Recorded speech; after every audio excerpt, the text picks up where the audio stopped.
அந்த கிராமத்தில் பார்த்திங்கன்னா புதுசாக ஒரு மரம் இருந்தது. அந்த மரம் பார்த்திங்கன்னா கிட்டத்தட்ட ஒரு 10 நாளைக்கு முன்னாடி தான் யாரோ ஒருத்தர் அந்த வழியில் வந்து போனவர் வந்து, இப்போ நான் சொல்கிறது வந்து தினம் ஒரு மனித கதை வந்து தினமும் நான் ஒரு கதை சொல்கிறேன். கதையை வந்து சொல்லணும், புத்தகத்தில் படிக்கக்கூடாது.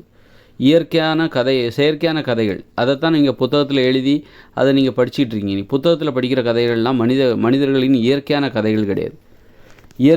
ஒரு இயற்கையான தன்மை இருக்குது, கதைக்குன்னு ஒரு இயற்கையான தன்மை இருக்குது. புத்தகத்தில் எப்போ கதையை படிக்க ஆரம்பித்தாங்க, எப்போ காகிதமும் பேனாவும் கண்டுபிடிச்சாங்களோ அப்போ தான் வந்து கதையை எழுத ஆரம்பித்தாங்க. அப்போ அதற்கு கதை என்பது மனிதர்களின் ஆரம்ப காலகட்டங்களே இருக்குது. கதையை சொல்லத்தான் வேணுமே தவிர அது வந்து எழுதக்கூடாது. இப்போ எழுதுறது ஏன் எழுதுறாங்கன்னா, எழுதி புத்தகமாக விற்றா நிறைய காசு பார்க்கலாம். வியாபாரத்துக்காக அந்த கண்டுபிடிக்கப்பட்ட ஒரு நடைமுறை தான் புத்தகத்தை எழுதி அதை புத்தகத்தில் கதையை எழுதி அதை வியாபாரம் பண்ணுங்கிற நடைமுறை. இப்போ கதை எப்போ கண்டுபிடிச்சாங்க? பேனாவும் காகிதமும் கண்டுபிடிச்சப்போ தான் கதைங்கிறதே கண்டுபிடிச்சாங்களா? அப்புறம் தான் கதையே சொல்ல ஆரம்பித்தாங்களா? கிடையாது. அதுக்கு முன்னாடியே கதை சொல்லுகிற வழக்கம் அதுக்கு முன்னாடியே இருக்குது. பேனாவும் பேப்பரும் கண்டுபிடிக்கப்படாத காலத்திலேயே, பேனாவும் காகிதமும் கண்டுபிடிக்கப்படாத காலத்திலேயே மக்கள் வாயால் கதை சொல்லிகிட்டு இருந்தாங்க. பேனாவும் பேப்பரும் கண்டுபிடிச்சோன்னா அதை எழுதி புத்தகமாக வெளியிட ஆரம்பித்தாங்க. அப்போது இன்றைக்கி புத்தகத்தில் படிக்கிறாங்கல்ல, கதையெல்லாம் இன்றைக்கி புத்தகத்தில் படிக்கிறாங்கன்னா, இப்போ அது வந்து பேனாவும் பேப்பரும் கண்டுபிடிச்சனால தான் இன்றைக்கி புத்தகத்தில் எழுதி அதை வந்து இப்போ புத்தகமாக போட்டு அதை வந்து இன்றைக்கி படிச்சுட்டு இருக்காங்க கதையை. பேனாவும் பேப்பரும் கண்டுபிடிக்கப்படாத காலத்தில் மக்கள் அப்போ கதையே இல்லையா அந்த உலகத்தில்? பேனாவும் பேப்பரும் கண்டுபிடிச்சோன்னே தான் கதைங்கிறது மக்கள் வாழ்க்கையில் வந்ததா? கதை எழுதுகிற நடைமுறை தான், எழுதி புத்தகமாக வெளியிடுற நடைமுறை எப்போ உருவாச்சுன்னா பேனாவும் பேப்பரும் கண்டுபிடிக்கப்படுற காலத்தில். ஆனால் கதைங்கிறது ஆரம்பத்தில் இருக்குது. பேனாவும் பேப்பரும் கண்டுபிடிக்கப்படாத காலத்திலே கதை என்பது இருக்குது. கதையை சொல்லிக்கிட்டு இருந்தாங்க. பேனாவும் பேப்பரும் கண்டுபிடிச்சோடனே சொல்லிக்கிட்டு இருந்தவங்க என்ன பண்ணினாங்க, அது வரைக்கும் கதையை சொல்லிக்கிட்டு இருந்தவங்க, வாயால் சொல்லிக்கிட்டு இருந்தவங்க பேனாவும் பேப்பரும் கண்டுபிடிச்சோடனே எழுத ஆரம்பிச்சிட்டாங்க. எழுதி அதை புத்தகமாக வெளியிட ஆரம்பிச்சிட்டாங்க. மக்கள் அதை புத்தகத்தை வாங்கி இப்போ கதையை படிக்க ஆரம்பிச்சிட்டாங்க. அது வரைக்கும் பேனாவும் பேப்பரும் கண்டுபிடிக்கப்படாத காலத்தில் மக்கள் வந்து கதையை சொல்லிக்கிட்டு இருந்தாங்க, கதையை கேட்டுக்கிட்டு இருந்தாங்க, சொல்லப்படுகிற கதைகளை கேட்டுக்கிட்டு இருந்தாங்க. இது இயற்கையான தன்மை. அது வந்து பல ஆயிரக்கணக்கான ஆண்டுகளுக்கு முன்பே கதை இருக்குது. ஆனால் புத்தகமும் பேனாவும் கண்டுபிடிச்சது இப்போ தான் கண்டுபிடிச்சிருப்பாங்க. ஒரு 500-600 வருஷத்துக்கு முன்னாடி வேணால் கண்டுபிடிச்சிருப்பாங்க. அப்போ கதையை எழுதுகிற வழக்கம் ஒரு 500-1000 வருஷத்துக்கு முன்னாடி தான் உருவாச்சுது. ஆனால் கதை சொல்லுகிற வழக்கம் பல ஆயிரக்கணக்கான ஆண்டுகளுக்கு முன்பே மனித வாழ்வில் இருந்து கொண்டே இருக்கிறது. பல ஆயிரக்கணக்கான வருடங்களாக மனிதர்கள் கதையை சொல்லி கொண்டு தான் இருந்தார்கள்.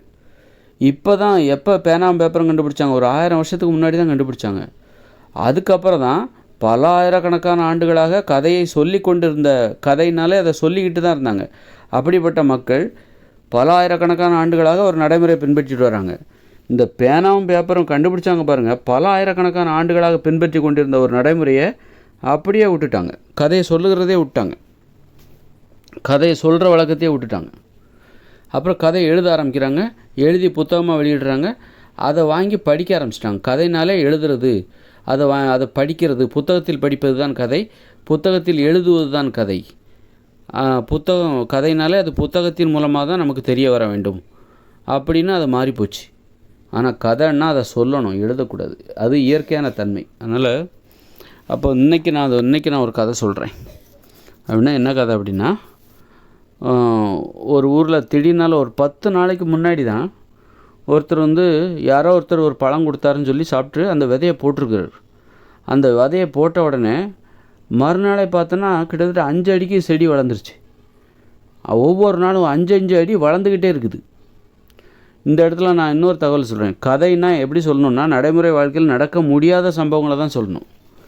ஒரு கதைக்கான சம்பவங்களை கற்பனை பண்ணும்போது, ஒரு கதை சொல்லணும் அப்படின்னா அதற்கான சம்பவங்களை கற்பனை பண்ணும்போது அந்த சம்பவங்கள் நடைமுறை வாழ்க்கையில் நடப்பதற்கு வாய்ப்பே இல்லை.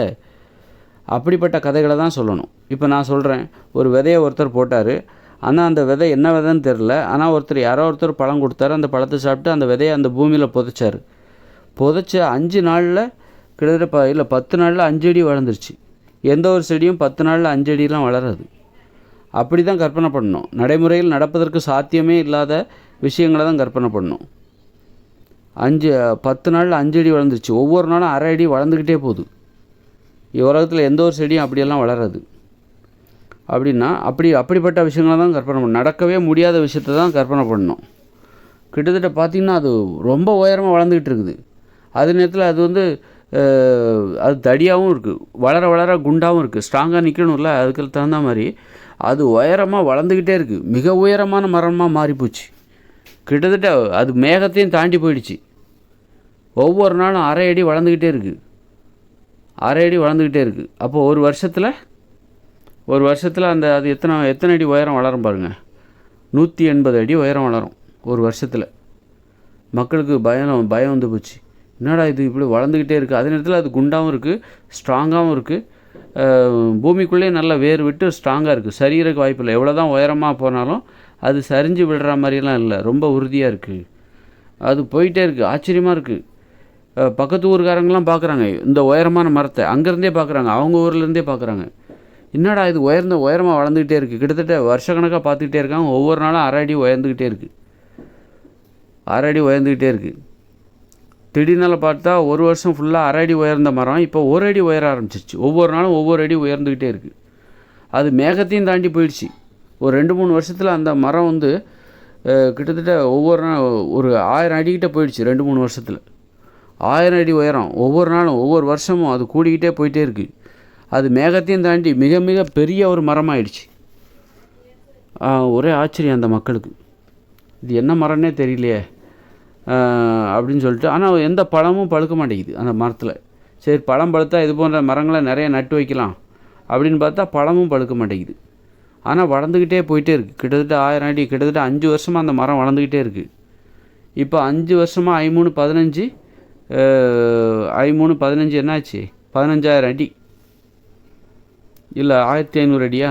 5 வருஷத்தில் 1500 அடி வளர்ந்துருச்சு. அது இன்னும் 5 வருஷத்தில் 3000 அடி வளர்ந்துடும் அப்படின்னு எல்லோரும் பேசிக்கிறாங்க.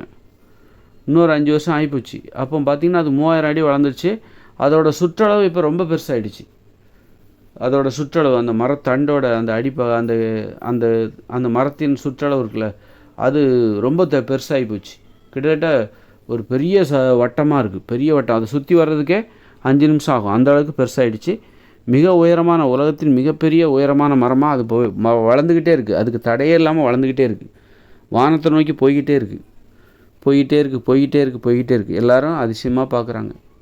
பக்கத்தில் உள்ள ஊர்காரங்களுக்கெல்லாம் தெரியுது இந்த மரம் என்பது இது அந்த ஊரில் இருக்குது அப்படி. ஒவ்வொரு நாளும் ஒரு அடி வளர்ந்துக்கிட்டே இருக்குது அப்படின்னு சொல்லி எல்லாருமே பார்க்குறாங்க. அவ்வளோதான் கதை. இதுதான் கதை. இப்படி தான் கதை சொல்லணும். நடக்கவே முடியாத சம்பவங்களை கற்பனை பண்ணி கதையாக சொல்லணும். இப்படி 2 நிமிஷம் சொன்னால் போதும். என்னால் ஒரு நாள் ஃபுல்லாக சொல்ல முடியும். ஆனால் ஒரு நாள் நமக்கு கதை சொல்கிறது மட்டுமே வேலை கிடையாது, நிறைய வேலை இருக்குது. கதை சொல்லணும், ஆடணும், பாடணும், குடும்பத்தோடு நேரம் செலவழிக்கணும், நண்பர்களோடு நேரம் செலவழிக்கணும், விளையாடணும், காமம் அப்படி இப்படின்னு.